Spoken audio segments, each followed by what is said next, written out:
Hey ho, Tudor-minded people. I'm Gage. I'm Jessica. We're Tudor Time Machine, and this is episode 44 of our podcast. Thank you for listening. If this is your first time finding us, it's best to start at episode 1. This is a story project, and it goes in order, and we do not want you to miss any of the twists and turns. We're so excited to be reaching thousands of Tudor-minded listeners from all over the world. We've had such a great time researching and working on this project, and especially sharing it with all of you. And if you're enjoying it, support us. Buy some great Tudor Time Machine swag. Yes, go to our Tudor Time Machine Facebook page, hit the Shop Now button, and you'll see all the wonderful items we have for sale. So get a Do You Tudor tee or a cozy sweatshirt with our Tudor Time Machine logo and support the podcast at the same time. In our last episode, we visited the young men of privilege at the Inns of Court, but now we're catching up with Philomena. After the reading, we'll have some fun discussing the history beyond our tale and making connections between then and now. Read on, Jessie. Chapter 44, The Arundel Inn, in which Sir Francis Darell takes a bath and rumours fly. Philomena was straining to keep her mind on the ledger. Why did Marianne not come to tell her that Sir Francis was in the bath? A great deal of time had passed. She stared at the ceiling. She could not work. She waited. She had felt so fortunate when Sir Francis returned with the pomander still around his neck. It was impossible to be patient. She got up to practice a few dance steps. She sat down to count how many lords had rooms at the inn. She stood again to pick up a cloak, and then Marianne's head appeared to provide the desired news. Philomena counted to 50, slowly, and then, with controlled leisure, trod the corridor with greetings and nods. The passageway cleared for a moment. A few quick steps, and she was in Sir Francis's room. She closed the door gingerly, in case someone passed by on the other side. It was dim. She made her way over and lit a candle on the desk. He might just have left the pomander out, lying on the bed or some such. He seemed a man with few natural worries. Holding the tiny light aloft, she determined the jewel was not obvious. She turned to his trunk and rooted through. A dagger, some coins. She moved to the bed, beginning at the foot, determined to feel every inch. It was noisy downstairs. She listened. Men were shouting, not just drunkenly broadcasting their opinions. It was something more. She heard a crash and rose to check the situation. She despised it when the emotions of a few incensed men filled with mayhem overran the good sense of everyone else.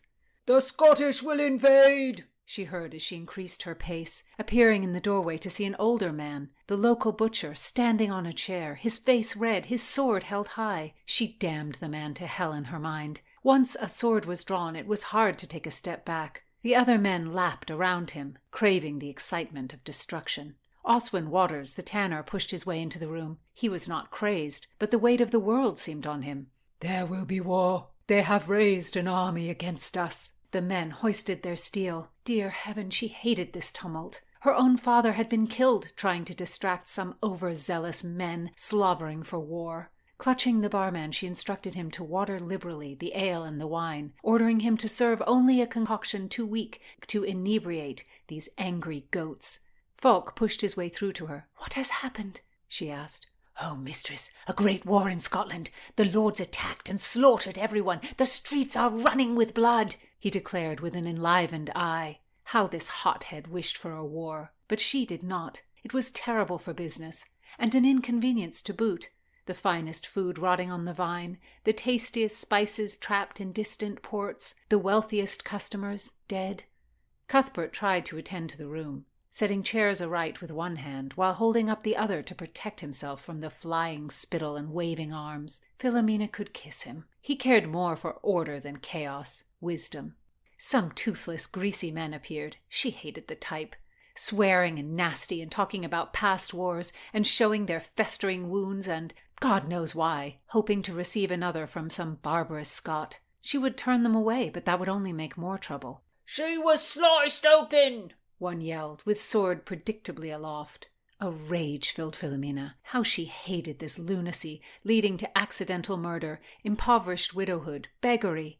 "1,000 reivers on horseback ride for London," a man added. "Elizabeth has been assassinated." Philomena gasped, along with others amid a single shout of joy. "No, our queen is not dead. It is Mary of Scots who is dead." "She is not dead. It is her husband Darnley who perished." "Oh, you are a fool, man. Darnley rides for England with an army of 20,000 men." "With the reivers, I tell you."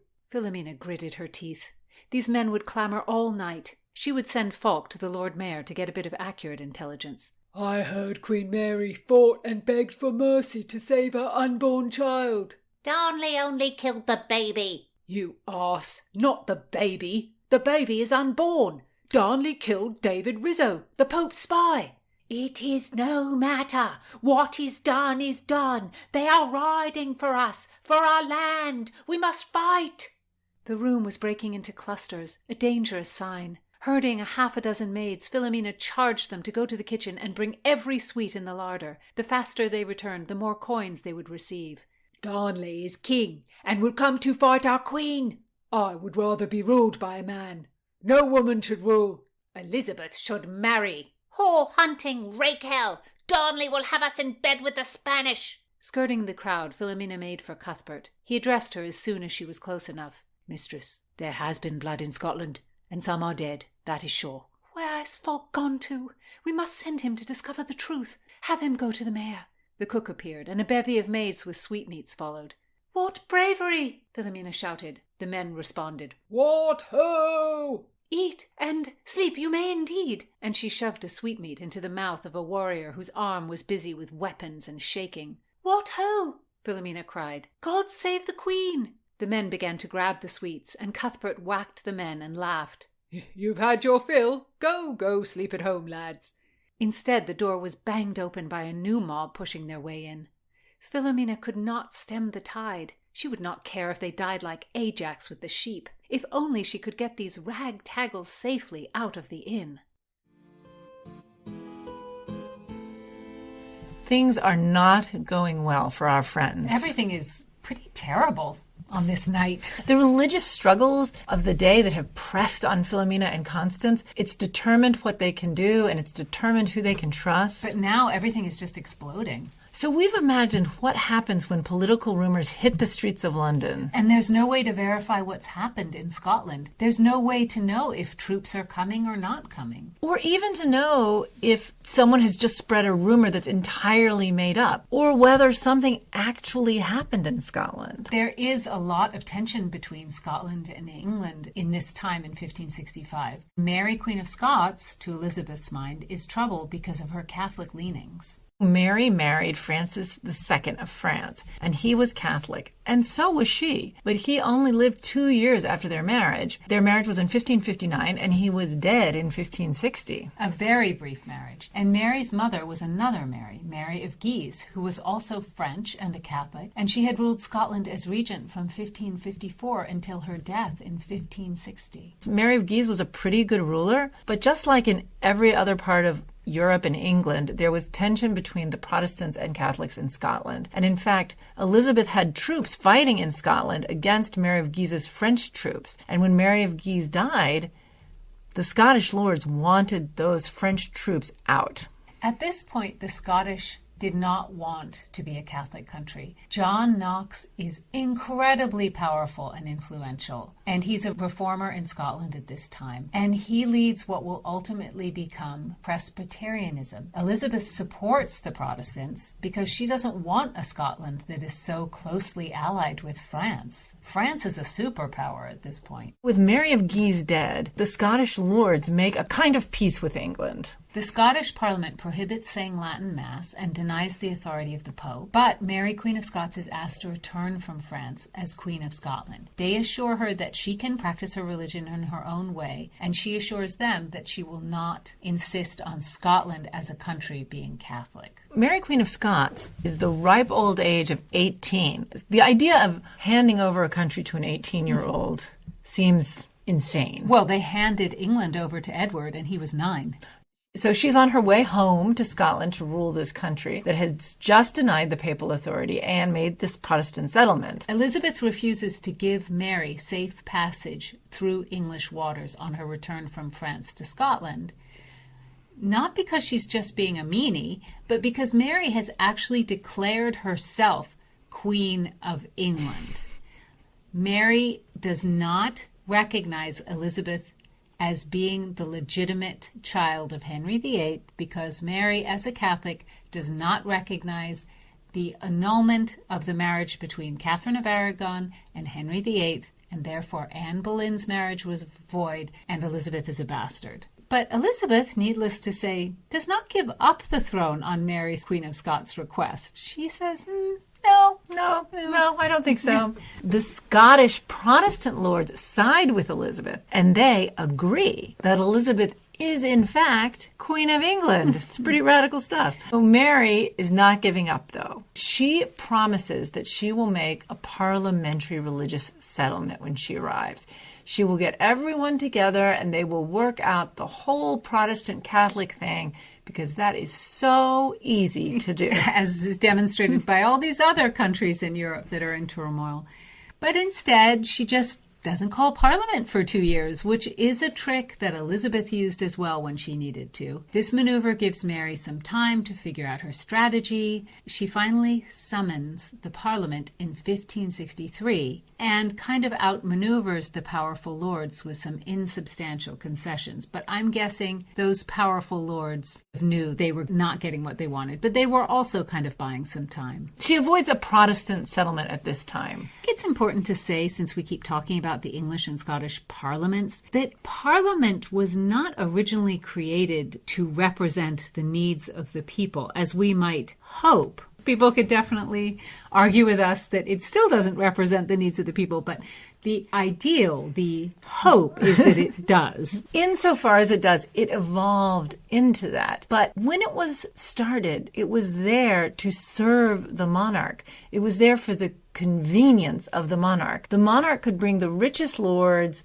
and the priests and the wealthy bourgeoisie and tell them what he wanted. Mm-hmm. And then they would go back to their lands and say what the monarch wanted that he had just told them. So it was strictly a convenience thing. It wasn't an ideological thing. No. It was just, I want everyone to come in a mass, in a body that I can speak to them all at once, and I shall call it Parliament. And of course, the lords didn't want the king to have so much power and just do as they were told. So very early in 1217, the English lords passed the Magna Carta, saying that the king was subject to law. They did not want the king to be subject to law in order to help the common people. We just wanted to say this, there was nothing sort of egalitarian about it. This was absolutely not part of it. It was just to give the lords more power or more equal power in comparison to the king. That was what it was for. But it was one of those ideas that the king is subject to the laws of the land that can be extrapolated into a lot of other ideas that came afterwards. Despite the fact that it might not have been a document that revolutionized things, the concept that it laid down was a revolutionary concept that then could evolve into something more. In that way, it is really significant. It's the concept that was significant. But anyway, it barely lasted. It lasted something like 10 weeks. And then the Pope invalidated it because it went against the great chain of being. It didn't have any real impact until after the restoration of the monarchy in the 1660s in England, when there really was a limited monarchy. It's still an amazing document. Even the idea that the President of the United States has to be subject to law. I feel like that's suggested by the Magna Carta. Yeah.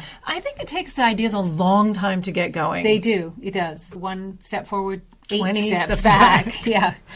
At this time, the Parliament's power was not a kind of check or balance on power that we think of it today. Mary, Queen of Scots, has taken her throne, but it's important to remember that she had spent almost no time in Scotland at this point. Mary was sent to France when she was only 5 because her mother was French and she was betrothed to the child Francis, who would be the King of France. And Mary's expected life was going to be one spent in France as the Queen of France. She was educated there. She spoke French better than Scottish, and she called herself Mary Stuart. Despite what we would like to portray in movies, Mary was not a Highland Scots woman who wrestled with horses and scaled walls and castles in Edinburgh. No, I mean, she was a French courtier. She wrote poetry. She played music. She spoke beautiful French. When she came to Scotland, she really intended to make Scotland part of France. And why wouldn't she? Because she had all these incredibly powerful French uncles still in France. She'd grown up there. And France was a superpower. Why would Scotland want to be on its own? I mean, it either had to ally with England or France. And France, for her, was a better deal. Since Elizabeth had no heir, Mary wanted to be named heir to the throne. And people did think her plan was she would be named heir and then she would attach the whole thing to France,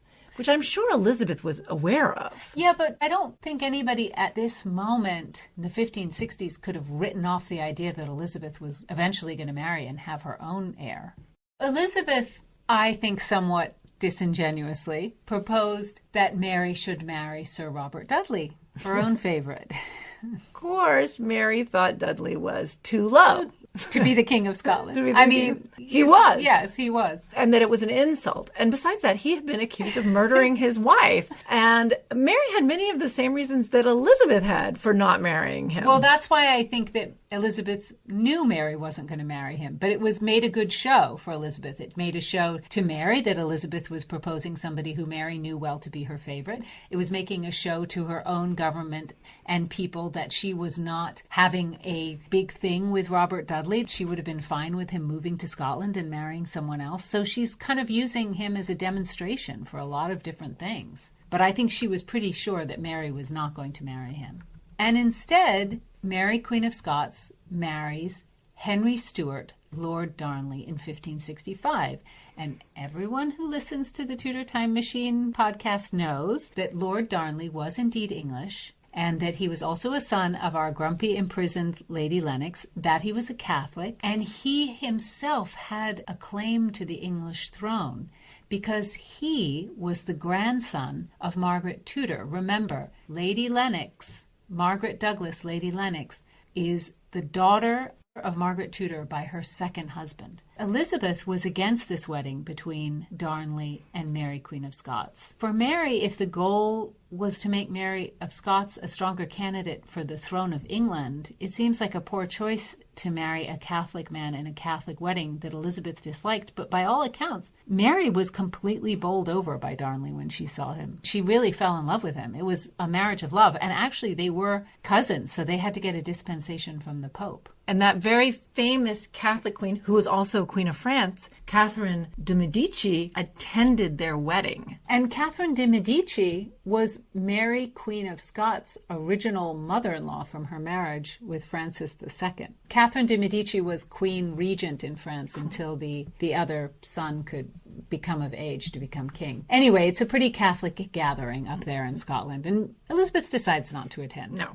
This choice obviously upsets Elizabeth. Perhaps more importantly, immediately, it upsets the Scottish lords, who are still angry about the religious settlement, and they rebel against Mary. It's kind of reminiscent of something else that we've talked about in the Tudor Time Machine podcast when Mary Tudor married King Philip of Spain against a lot of her courtiers, and people were very much against it, and there was a failed rebellion. But do you think that these women, both Mary Queen of Scots and Mary, if they were men, that they would have been rebelled at? Because people were against Henry's marriages all the time. But Henry, apart from Catherine of Aragon and Anne of Cleves, Henry didn't make a political marriage in the same way. Mary Tudor was always going to marry somebody from Spain because that's where her heart was with her mother and everything. That was a potentially dangerous marriage for England because Spain was so incredibly powerful and they just thought they were going to get sucked into the Inquisition and they were going to get sucked into being a sort of satellite of Spain. So I understand that. But she was tough. Mary seized their lands and pursued them with her army. And in this case, she did win this battle. The Scottish lords ended up winning over Mary. She was willing to fight for who she would marry, but she was not going to stop being the first power in Scotland. Just as we say, actually, in the story, this is Lady Lennox's big problem with Mary, right? Is that Mary refused to elevate Darnley to being named king in his own right. He was king consort, but that meant that he is actually lower than Mary. Mary was the authority over him, and Mary wouldn't elevate him to make decisions on his own, to be truly king. Not satisfied with this, Darnley plotted against her. And the plan was extremely complicated, perhaps doomed to fail because of its complications, because Darnley went to the Scottish lords and he made a deal with them that if the Parliament made him the lawful king of Scots above Mary in making laws, Darnley would switch sides on the religious question. He would go from being a Catholic supporter to supporting the Protestant lords that Mary had exiled. Why they would trust that he was actually going to do that once they had made him the most powerful person in the land. So who knows what they really thought? Darnley would switch sides, as we've said. He would pardon all the Scottish lords and return their lands to them. So they could be powerful again. That's right. He would give away all that stuff he had taken from it. You know, people are always doing that kind of thing. And he said that the rules of the Protestant Reformation would all be reinstated. There'd be no Catholics anywhere. But because Darnley was married in a Catholic ceremony and his family were very strongly known Catholics, he and the lords needed a scapegoat, someone who had misled him, poor innocent, to be a Catholic, because if he could follow his own mind, he would, of course, be Protestant like the lords were. Even though we don't know if the lords trusted him, but this was their plot. Yeah, this was the plot. You know, truthfully, Darnley has gained a bit of a reputation of being kind of slimy and backstabbing overall. And you know what? I say that with the full conviction that there may be someone who can re-examine the whole thing and decide he was a wonderful guy who was misunderstood. I mean, who knows, right? Who knows? That's right. That's how he's been presented to us. The lords and Darnley landed on the scapegoat being Mary's secretary, David Rizzo. And even though he had been very close to Darnley in the past, and some even say they were lovers, Darnley was very willing to scapegoat Rizzo and get rid of him. It seems strange that they would be able to say that David Rizzo made Darnley a Catholic, since Darnley had been brought up by the Countess of Lennox, who's a strong Catholic, but they were just trying to find a reason. Never get in the way of the unscrupulously power-hungry, unless it turns out he's actually a great guy. Yes.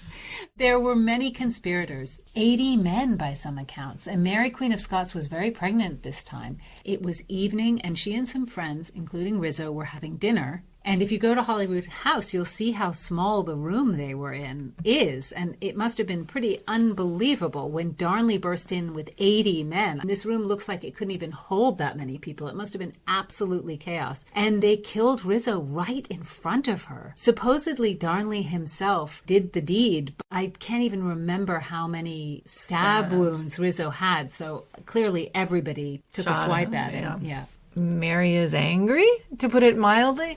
And it seems like she must have been afraid, but who knows? Maybe she thought they would never kill her because she was queen and she was pregnant. And anyway, she demands an explanation from her husband. Oh, honey, why did you burst in with 80 men and kill my secretary? Just wanting to know. Was that on your honey-do list? It's just an unbelievable scene. And he does not say, I did it to wrest the throne from you. No, he does not. Legend has it that he said it's because Mary was having an affair with Rizzo. Oh, it was his passion overwhelmed him. Yes. His jealous love. He was just a man in love. Mary is taken away under lock and key. And let's not forget, even though she's queen, she is Darnley's wife. Technically, he is her master at this point, right? I mean, that's what marriage meant. She is queen, but she is also his wife, so she's above him and she's below him at the same time. It's kind of an interesting dynamic. She begins to plot immediately. Within minutes, she comes up with a way to save herself. She knows that there are thousands of troops in Edinburgh waiting to celebrate the baptism of her unborn child, so she has to get to her army. She asks to see Darnley, and he agrees. And then, because of her incredible charisma, I don't know, she reveals her plan to go to Edinburgh and get the army. And she convinces him to flee with her. Maybe she convinces him that the lords will do away with him. Right. Or maybe he's starting to fear that himself already. He's just killed her friend and advisor, but she does convince him this is a good time for a little trip to Edinburgh. I think Mary really had just one thing in her mind, and that is that she needed this unborn child to be legitimate. Mary's child is the rightful heir of Scotland, over Darnley. She needs to stay calm, not lose this baby, and not get in big trouble with Darnley so that he tries to tell everybody that the child is Rizzo's or that the child is illegitimate, he's not the father, because then that's going to put the child in risk of inheriting the throne. Mary just has to stay married to Darnley no matter what at this point. That is the most important thing. If she has an heir, that's going to solidify her position as queen. It's kind of weirdly level-headed. There's all this destruction around her, but she has a plan to preserve her child's chance of inheriting the throne. And they do make it to Edinburgh, where her troops are. Lots of troops, I think somewhere between 3,000 and 5,000. And her enemies, the most powerful lords, flee to England. So she is able to be queen. I mean, can you imagine what Elizabeth thought? About Darnley murdering someone in front of the queen? I think that Elizabeth thought, I don't think I'll get married anytime soon. It's possible that Elizabeth and certainly Cecil might have known about this plot before it happened, because she was against the marriage with Darnley and she was in touch with all those Scottish lords. But I don't know. Maybe they wouldn't have given away that kind of information. Yeah, I don't know. It's hard to know. But in our story, we imagined there are troops, rumors of a murder, everyone would be going crazy. And there's no way to discover what really happened. And actually, even looking back, there's no way to discover what really happened, why it happened. We know the actual events, but we don't know what everybody's true motivations were. The idea that it would be a Catholic uprising or a Protestant uprising in the North, there would be an uprising in the North. Yeah. That is entirely believable to everyone in England. This point, yes. Right. For Constance, who doesn't know anything that's going on outside of her own life at this moment, when she's arrested, she assumes it was for attending Mass. Maybe it is for attending Mass. Yes, and we'll have to wait until next time to find out exactly what the charges are going to be that are going to be brought against Constance. If you're enjoying the story, support us and buy some great Tudor Time Machine swag. Yes, go to the Tudor Time Machine Facebook page, hit the Shop Now button, and buy. And join us next time for more Time's Riddle and more Tudor-minded talk.